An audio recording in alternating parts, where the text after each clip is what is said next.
Alrighty, folks, it's Farrell with Crowd Surfing here at Fort Buenaventura for the Mountain Man Rendezvous. I'm going to go talk to my friend Sue here and see if she has anything that I might want to buy.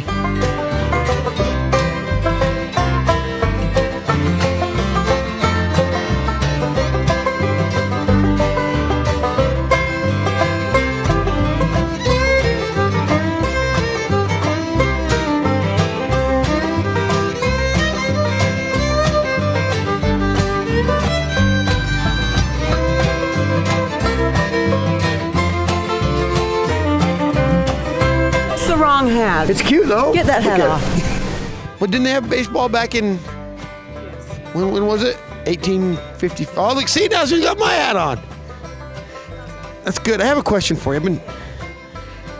I'm sure I look goofy. Yeah. Oh, yeah, she's all, yeah. So I have a question. Can I trade these in a minute? These are all 8s. I need 10s. Oh, you need 10s? I have a question for you. We're you guys are reenacting, what exactly are they doing down here? You know, Who? for the people that don't know, you guys. What am I doing? Yeah. Well, I'm trying to sell stuff, but what these other people are doing Yes, there we go. is they're reenacting the period from 1776 to 1840. So from the American Revolution up to and including the American fur trade. All right, can I get your name?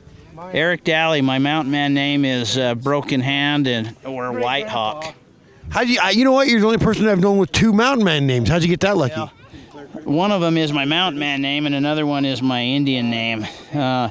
As you probably have been told, you get your mountain man name for usually something dumb you do. Yep.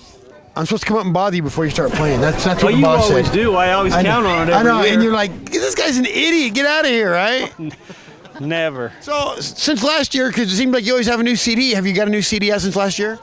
No, we have studio time, but we don't have the CD out You haven't yet. started yet, huh? No. Had a Gotta be- writer's block this way. Do you? Yeah, well, I'm amazed that people can come up with different songs constantly all the time. I am totally amazed. I don't know how you guys do it. So do you think, let's say, 300 years from now, people are going to reenact from 1980 to 2012 and walk around with, like, cell I would phones? And imagine they will be doing that. you think so? Because I'm just being a smart. Doing that soon. I'm doing that now. I'm going to change my whole inventory. You start selling laptops and Commodore 64s and stuff like that. Atari. Yeah, yes, Atari. So Broken Hand came about. He and I were trapping beaver, and we were in waist deep water, and I had a particular trap that I thought I would flip upside down. It's a more of a modern trap. Anyway, when I did that, the safeties came off, and I got my hand caught in the trap, and it broke my hand across here. Well, it's a type of a trap that requires you to use setters to open. So I was stuck in the middle of the swamp, out there at this trap on my hand. Fortunately, he was there and was able to come and set me free. Did he tease you the whole time about it, though? Well, yeah, and that's why, you kind of get your mountain man name from doing something dumb. Or I think the even worse part is trying to remember all the songs that you have done. That's the hardest part. You have to get a CD out and listen to it and think, oh man, I got to relearn this song that I originated. Sometimes I get an old CD of ours out and play through and think, oh, I don't even remember this song. Is this ours? That's just a product of age, though, isn't it? Yeah. I'm not saying you're old. I'm just saying. Maybe so. All right. Well, I'll get out of your way and let you play a little bit. What are you gonna play? I probably shouldn't ask this because you'll get mad at me, but I'm going to ask anyway. How many years have you been down here doing this? I have had this shop at this location for 25 years. So you started doing this when you were 18? 10. 10. Sorry. See, every time, even. So how did you get lucky enough to get the cabin? Well, how I got lucky enough was that in 1989, I purchased the inventory, and this shop was sitting on historic 25th Street.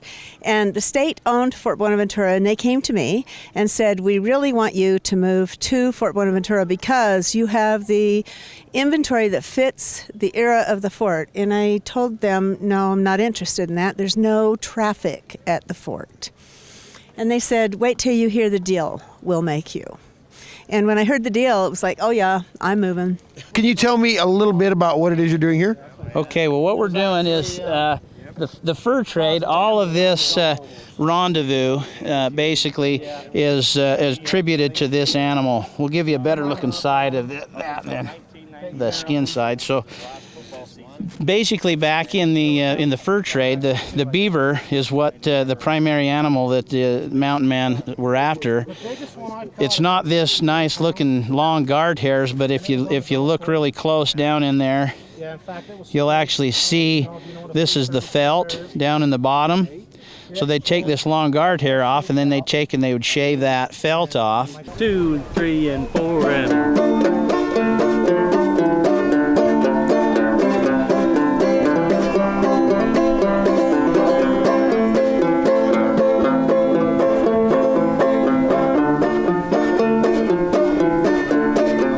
Maybe I need to get in good with the state and make deals. Yeah.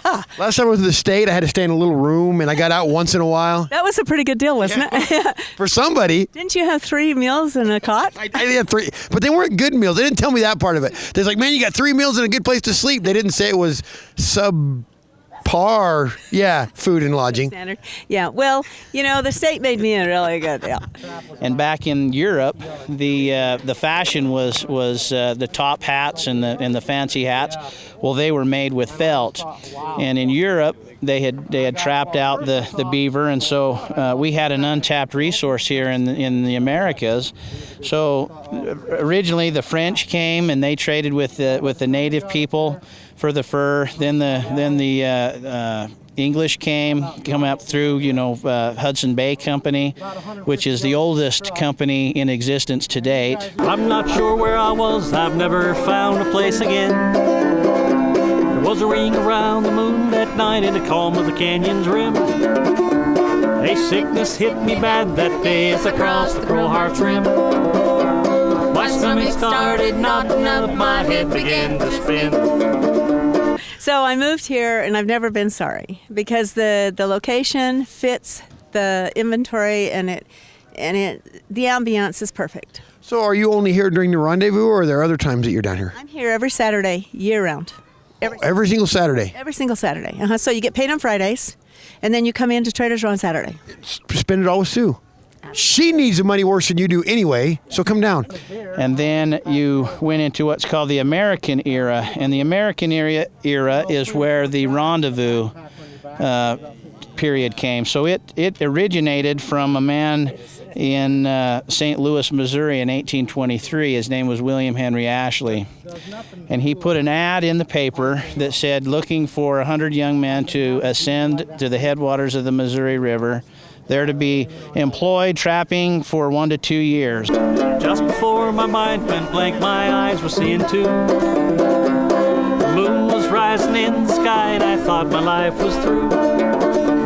I awoke near a fire, and a shadow crossed the night. The figure of a man appeared within the fire's light. This is my friend that I've been trying to get to be a buckskinner for the last 25 years. What's a buckskinner? Skinner. I don't even know. A buckskinner is a person who reenacts history, particularly the fur trade era. So what's the difference between a buckskinner and a mule skinner? One of them has the blues? One of them skins mules and the other one skins bucks. That should have been obvious, right? All righty, Sue, well, thank you so much for talking with me. You're welcome. Do I have to wear this all day, or can I give it back to you now? And you can wear it all day, but don't get cooties on it, okay? Too late. From that ad, we have people like Hugh Glass, who the Revenant movie is about. We have Jim Bridger, Jedediah Smith. So they all basically were employed by the Rocky Mountain Fur Company to go out, and they would stay in the mountains. And then William Ashley and others, the Sublet brothers and so forth, they would bring the supplies to the fur trappers. He was dressed in skins, buffalo cloak, his face was hard and old. I saw the color of his eyes, it made my blood run cold. We're going to talk with you. How about that? Yeah. All right. Again? Well, you're the star, so we have to talk to you. No, I am the star. See? So is this guy, and so is this guy, and so is that guy, and that guy. Everybody. Everybody's. So what are you doing down here? Do you guys raffling off this rifle? We're giving our Rendezvous medallions away. They help us put this on next year, and we're giving raffle tickets away so they can win prizes. they learned really quick, and so the people that are new to the fur trade, they call them greenhorns. They have mountain men have a whole different language that they speak, but a greenhorn is somebody that's new or inexperienced. You had trappers that would actually go set the traps and trap. You had hunters that would go out and supply the camp with meat. That was their only job. You had people that were the skinners, and so they'd do kind of what I'm doing, skin and flesh, and prepare the hides for the market. He had a calm demeanor, in Indian he spoke. He knelt beside the burning coals and removed his beaded cloak. So how many years have you been coming to the Rendezvous? 30 years. 30. So since you I've were been doing this 30 years at this rendezvous. Holy smokes! And doesn't it ever get boring? No. Oh, hell no. No. It's the best thing ever. Is this your favorite rendezvous to go to, or is there another one? It's my favorite. Because it's close to home, or? No. It's just because I've been doing this rendezvous, this one myself. So you know everybody. Oh, yeah. I pretty much know everybody, yeah. The free trapper could sell to whoever he wanted to sell his furs to. If you were a company trapper or an engagee, then you had to sell whatever you caught to the company that employed you. And so they typically, when they employed those, they were the ones that supplied their firearms, supplied their traps, supplied a lot of their supplies to them, where the free trapper supplied himself. From out the bags of otter skins came herbs, and then he spoke. His words, I think, some kind of prayer, then he began to smoke. So what is your favorite part about the rendezvous? Your favorite part about being here? Friends and family. People you guys make fun of, pretty much what you're saying. They make fun of me. Maybe, I've come to learn that the rendezvous people they're really kind of mean to one another. Maybe you guys should practice being nice. And See him? He's mean to me like I wouldn't believe. maybe you guys should try hugging instead of throwing insults. Oh, I do. I hug him once in a while. Do you ever hug him and then insult him? Yeah. Oh yeah. And they do the same. So a lot of people, you hear the rendezvous over there is put on by the Ogden Free Mountain Trapper, something like that. So most everybody that does rendezvous wants to be referred to as a free trapper. All righty. Well, hey, thank you very much. I'd shake your hand, but it's kind of gross. Thanks for talking with me. You betcha. I saw some things that very night that are hard to put in words. Fires flying through the sky, white buffalo in herds. Yeah.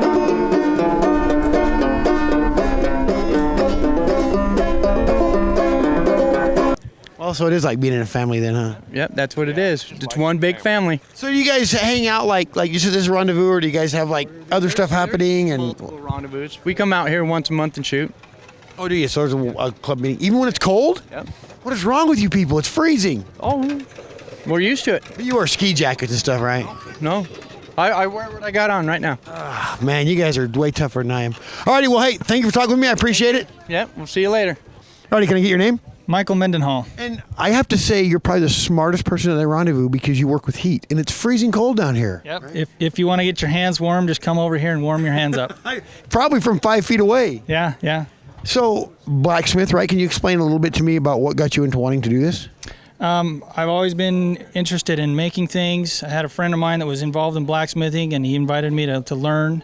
I've worked professionally as a blacksmith doing architectural hardware for about 5 years. Really?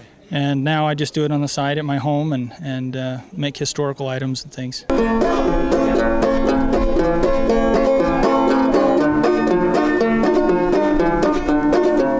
When I awoke, I realized a dream is what occurred. For I never saw the spirit, his voice I never heard. So, back again for more. Yeah. How many years? Where you been for a year? Well, I tell you what, I haven't been where it's freezing cold like it is here. Oh, no, this is great. At least it didn't snow this time. No snow. It snowed last night. Did it? Yeah, there was just a little bit on the blankets and stuff that people had out, but you couldn't have told it. You guys are crazy out in the snow. No. Nice. Can you explain a little bit about your... That's not a... I'm going to act like I know something because I watch shows on TV. That's not a forge. Is that what that's called? Forge. You're right. I'm a genius, see? Yep. So this right over here is the forge. This is the fire of the blacksmith. This is what heats up the metal. And this right here is the bellows, okay? You'll pump the bellows. And you'll It's putting air into there. pumps air into the fire, and it gets the fire nice and hot. right, can I get your name? Derek Hash, or also Spider Whisperer. So, can you tell me? I see you got whistles and flutes. How did you get into making whistles and flutes? I've been doing it for about 22 and a half years. Started in August of '93. Built my first flute, and just like the sound of it, built one out of a kit. I asked Sue this, and I'm going to ask you, do you think like 250 years from now, people are going to be redoing like from 1980 to 2012, and people are going to be driving DeLoreans and have Rubik's Cubes and stuff? No, they're going to be dressed like you walking around. Going, remember when? They're going to be a bunch of handsome devils then, aren't they? Yeah, they will. And sprays ash everywhere. Yep. And so then I'll take the metal and I'll put it in the fire, and the metal will get red hot into the fire. If you like, I can show you a piece of metal. Yes. They're hot and we can pound on something. Yes, please do. Okay. But where can I stand so I'm not in your way? Step right back Yeah, over here. I don't want to get burned. So I saddled up my ponies and I went to check my traps. I bent to tighten up the cinch, I stopped dead in my tracks. So now, are these all just custom made? No kits? Oh yeah. So now I've been building from scratch for about over 22 years. How long does an average flute take you to make? Days. Oh, really? For one? Yeah. Holy smokes! If I spent that much time, I'd charge like $700 for one. Yeah, but then you wouldn't sell anything though. Well, yeah, there is that part of it. I don't think the whole plan through. People are getting tighter and tighter, so actually I've been able to bring my prices down. Yeah. So I make my own tools now. So how many years have you been down here doing the Rendezvous? Been down here 26 years. And it never gets old. No. Oh, no. You just make fun of everybody, and that's what I was just talking to your son, and he said everybody makes fun of everybody here. Oh, yeah. We make fun of anybody we can. Don't you feel bad about it? Yeah. I'm just going to cut off a little section. Wouldn't a oxygen settling torch be a lot faster and easier? Maybe not. Right? It's done. So I got my piece of metal, and we're going to take it and put it in the fire.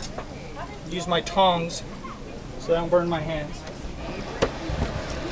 How long does it take for that to get? How hot does the metal get, and how long does it take? Red hot is around 1800 degrees to 2000 degrees, and it takes just a few minutes. Depends on how thick the metal is, of course. How do you take a chunk of wood and turn it into a flute? Real easy. I got these doweling jigs. Got a perfect square here. I got everything marked. The prettiest top here. I get and also teach flute building too. I want an apprentice. I got to get me an apprentice. So I get a deep hole saw, and I just drill in, and then I go ahead and get another hole saw, same width on that, and I fasten it to a piece of wood that's been hollowed out just to fit the diameter I want to get, and I just turn, takes the whole thing out. There must be something though that keeps bringing you back every year for 26 years. The camaraderie. Just all the people that you know, and Camaraderie and people you haven't seen for a year from all over the states and everything else, and families. What family event? So what's in there besides just like charcoal? I'm assuming wood. What's Wood charcoal, just basic wood charcoal. You can also use regular coal. just a bellow and some wood? And Yep. The oxygen gets the fire really hot. That's what it does. You can use basically anything that will burn in there to make the fire and get it hot. Make sure that's on spot. Another few minutes here. So they like different tones for each flute? Are they? Is every single one different? Or? Each wood determines the tone, and size determines pitch. Really? So there goes quite a bit into it. You just can't just take a stick and drill a hole in it and make a flute. Part of it. So you have to be kind of, what's what I'm looking for, Bill? Smart. Help me out. Affinity for building with wood. Yeah, you have to know which wood does what and how, and that'd be trial and error, wouldn't it? Well, not error, I guess, but trial. Well, everything's a learning curve. All righty. Well, thank you so much for talking with me. I appreciate your time. All righty. Thank you. What is the furthest you personally have traveled for a rendezvous? Went to Montana, the Divide, Montana one time. Been to out of Casper, Wyoming. Been to Chadron, Nebraska. Holy! Did you like drive there? Or did you have a donkey with a bunch of supplies? yeah. Had a friend with a grizzly bear? Yeah. That's all I know about mountain man stuff is the Grizzly Adams. Oh yeah, yeah. No, we have to drive. Yeah. You got to be to work Monday. You can't spend 3 weeks walking. Right, yeah, we got to afford all this stuff, All righty. Well, thank you so much for talking with me, Jack. I appreciate it. All right. See ya. My friend Hatchet Jack. He's the only person that will actually say that he knows who I am, and I think his wife makes him do that, doesn't she? Yeah. No. For there were herbs upon the ground and feathers in the trees. Footprints from some moccasins that were not made by me. You heard the expression, strike while the iron is hot? Yes. I make sure my tools are all ready to go, so I'm not looking for tools while the iron is hot. So I got all my tools ready to go. Look at that. Pull Red the hot metal that out quick. red hot.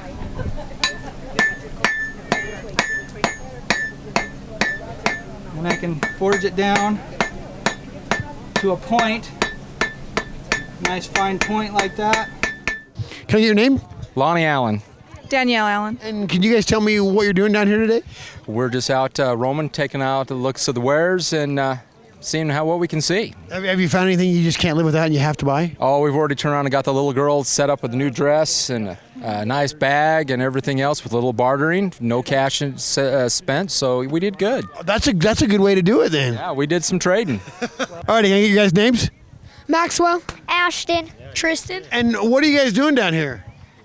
Just Having have fun. Yeah. Yeah, buying things. From the looks of your costumes, you guys have been down here before? Yeah. Yeah. What's your favorite part about the rendezvous? The fur.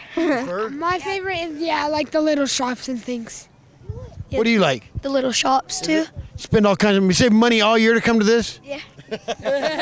Pretty much, yeah. Then we can bend it into a shape.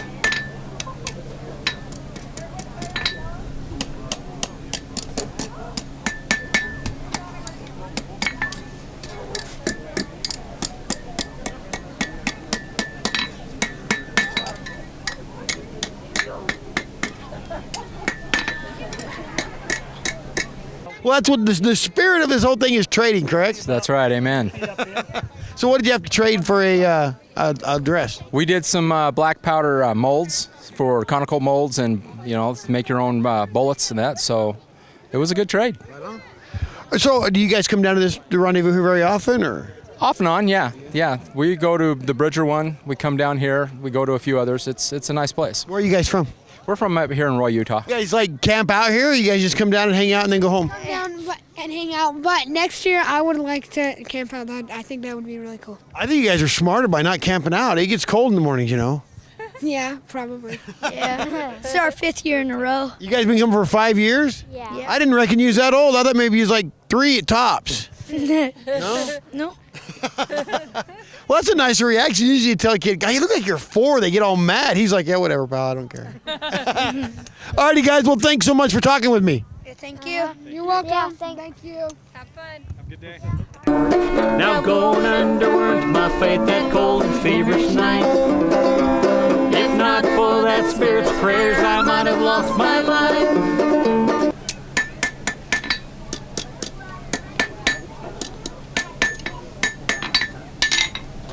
And there we have a hook.